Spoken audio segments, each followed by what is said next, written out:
Après le menu découverte du premier module, nous creusons chaque degré, mais toujours en pratiquant pour nous, en ne posant pas la question de comment nous allons utiliser ces techniques ensuite avec des clients.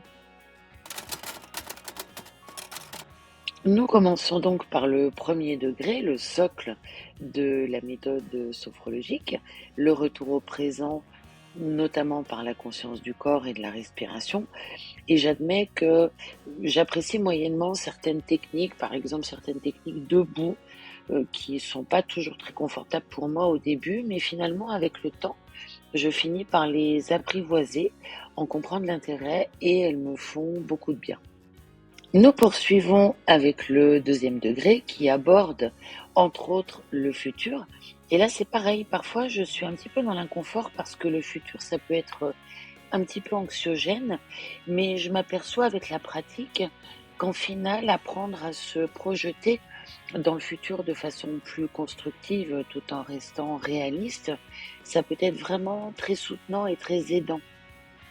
Arrive le troisième degré et le travail sur le passé que j'appréhendais un petit peu parce que bon, voilà, il y a eu des trucs pas forcément toujours très sympas dans mon passé, mais en réalité, nous allons dans le passé au regard de notre passé positif, des bons souvenirs, des ressources, des qualités.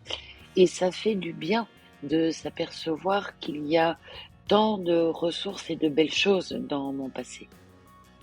Nous pratiquons aussi la méditation. Alors moi, ça va parce que j'ai l'habitude, je pratique depuis déjà quelque temps.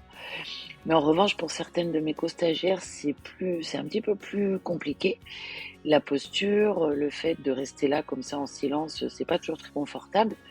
Mais en final, en échangeant avec elles sur le sujet, elles finissent par se rendre compte que une fois tout cela apprivoisé, ça leur fait beaucoup de bien. Et puis le quatrième degré, waouh, quelle richesse! J'ai l'impression de me redécouvrir au travers de ce qui a du sens pour moi et puis de redécouvrir aussi le monde avec un nouveau regard, notamment avec les marches conscientes en extérieur. Les modules s'enchaînent et le temps, en final, passe super vite. Je m'aperçois que ça fait plusieurs mois que j'ai commencé ma formation et j'ai pas vu le temps passer. Des liens forts se sont tissés avec mes co-stagiaires. On communique beaucoup sur notre groupe entre deux modules et à chaque fois que j'arrive à un nouveau module en présentiel, même si je suis parfois un petit peu fatiguée, c'est vraiment une bulle, ma bulle, ce temps que je prends pour moi. Alors, il m'arrive de traverser des phases un petit peu délicates, et bien tout simplement parce que la sophrologie, ça fait cheminer, mais je sais que je peux compter sur mes co-stagiaires et sur mes formateurs, soit de façon informelle pendant les pauses ou au téléphone entre deux modules, par exemple. Voilà, la suite de la découverte des 4 degrés de la sophrologie en tant qu'étudiant sophrologue à l'IFSP, c'est à peu près ça. Et je vous retrouve très bientôt pour la suite de l'aventure.